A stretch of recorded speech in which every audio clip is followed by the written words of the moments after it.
Existe uma série de tradições, e uma das tradições que Abdias encabeçava e que faz parte do nosso repertório, né, das tradições, é que a gente não guarda nada para nós, né?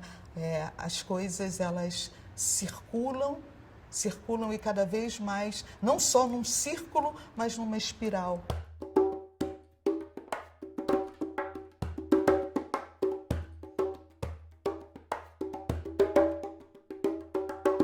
Eu não escrevo nenhum poema que eu não julgue inconsequente, ou pelo menos não mostro, não publico.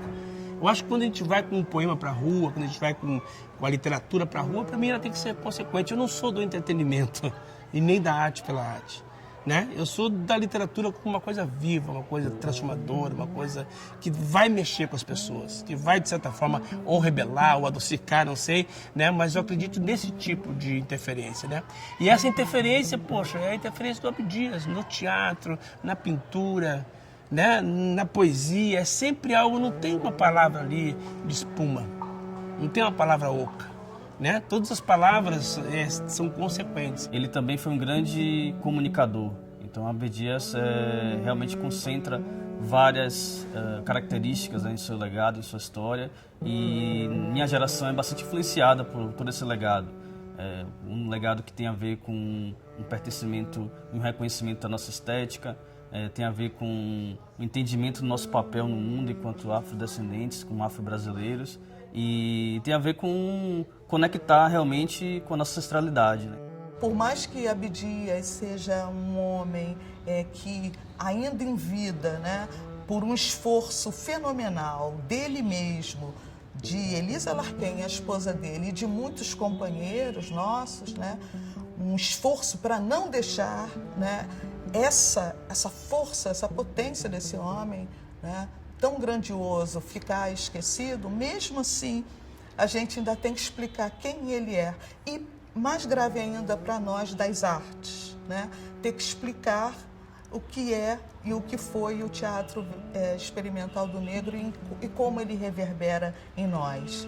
Em mim, ele reverbera de uma forma de continuar pensando, né, a experiência negra no mundo, né? O que eu estou chamando de experiência negra, né, é aquela experiência que os afrodescendentes têm aqui na Terra. Ele passou a ser uma espécie de um ancestral vivo, profundamente influenciador de todo o movimento negro dos anos 70 para cá. Do MNU, do Olodum, do PCN, da UNegro, dos intelectuais negros, dos negros da academia, das pesquisas que foram feitas na academia brasileira e fora do Brasil sobre a questão racial. Então, Abdias do Nascimento, ele foi um homem inspirador da juventude negra. Ele terminou por influenciar muitos de nós, além da militância, ter vida acadêmica, publicar, ir para os embates, ter responsabilidade sobre a questão racial no Brasil. Tudo que a gente faz hoje tem uma referência no trabalho do Abdias e na desconstrução que Abdias e outros ativistas daquele momento, como Lélia Gonzalez, e mais recentemente a Luísa Bairros, a Sueli Carneiro, pessoas que, digamos assim, deram as bases para essa geração atual que discute temas diferentes, mas com a mesma complexidade, faz. Então, do ponto de vista estético, Abdias foi pioneiro a trazer essa questão da estética negra para o mainstream da sociedade, através de suas pinturas, através da arte.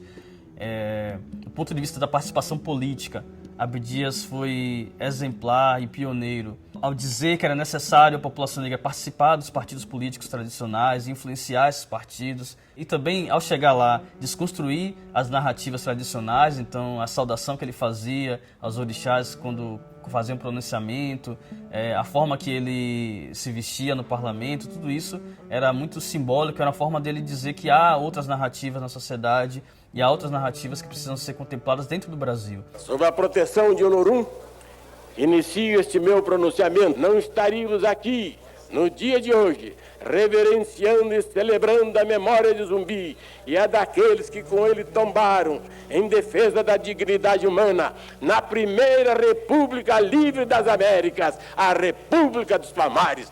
Zumbi está vivo! O pioneirismo dele na imprensa né, foi algo muito importante que tem consequência real hoje no campo que a gente chama de imprensa negra ou mídias negras no Brasil, que tem uma relação muito direta com o trabalho do Abdias. Então, realmente é interessante como o Abdias concentra na sua figura vários elementos importantes e ele foi o grande panafricanista brasileiro. Ele realmente conectou as nossas raízes e nos colocou num patamar diferenciado no mundo, né? E isso é louvável, ou seja, ele coloca o Brasil no radar da diáspora negra internacional. Ele nunca aceitou nem capitalismo nem comunismo. Ele pensava que havia outra coisa, que era possível construir sociedades dentro de outros parâmetros. Qual ele nunca chegou a definir claramente, mas ele estava buscando. Mas panafricanismo foi um ponto-chave para ele e correspondeu eu acho que é uma coluna central do pensamento político dele. O Abdias sempre teve proposições muito centradas na questão racial, inclusive algumas das propostas dele, do primeiro mandato dele, hoje são políticas públicas, né, como a questão de cota, a questão da história da África nas escolas brasileiras. E essa ideia de que para a comunidade, a despolitização da comunidade negra, a ideia de que Deus dará, Deus proverá, isso é muito forte dentro da nossa comunidade. Então, hoje o discurso do Abdias, a gente tem sentido, as comunidades têm sentido por conta da expansão da violência, por conta de uma pobreza endêmica, né? Um discurso de emancipação do Abdias é fundamental. Como é fundamental um discurso de emancipação da mulher? Hoje é necessário porque a gente não tem dimensão das práticas de violência, mesmo com a Lei Maria da Penha, a gente não tem dimensão do que rola de violência contra as mulheres dentro do Rio de Janeiro, dentro do Brasil, né? Então, esses discursos são necessários, são fundamentais, mas eles têm que estar associados à possibilidade de exercício de algum direito. Porque os direitos existem, os direitos estão aí, né? E a necessidade de radicalizar, porque eu não posso abandonar nenhuma utopia. E eu vivo cercado de gente, de um povo que não tem utopia. Está entendendo? Então, estimular a utopia com base num discurso de intervenção, num discurso de formação de consciência, num discurso de construção no cidadão crítico, eu acho que é essencial. E hoje, alguns dos discursos do Abdias caem feito luva ainda.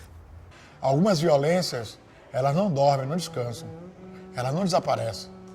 A violência contra mulheres, contra homossexual, contra pobre, contra negros, contra imigrantes, elas não recuam, não. Aparentemente, elas fazem de conta que estão descansando. A luta que Abdias travou no seu dia a dia, nas salas, nas conferências, a explosão que ele tinha, era para que nós não nos acomodássemos com a tábua rasa de achar que está fazendo alguma coisa. Ele passou a vida lutando e dedicando a combater algo que é atual no Brasil, que é o racismo institucional, que é o racismo coletivo e é o racismo individual. Acho que ninguém que esteve nessa luta, a partir da década de 70, vai ser esquecido. Isso é fundamental. E aí não depende do Estado, não depende da sociedade, depende da gente. E essa comunidade está preparada para manter a memória dos seus entes e buscar outros, porque são muitos que foram apagados da história do Brasil, são muitos que foram apagados da nossa referência. É isso que a gente tem que recuperar e é uma pressa, não dá para esse negócio de trabalho de formiguinha, não, é trabalho braçal de montão e corrido, tem que ser corrido. A gente não tem tempo para abrir mão de um segundo da possibilidade de construção de uma perspectiva nova para o nosso povo. E aí não é o nosso povo, povo negro, é o nosso povo brasileiro.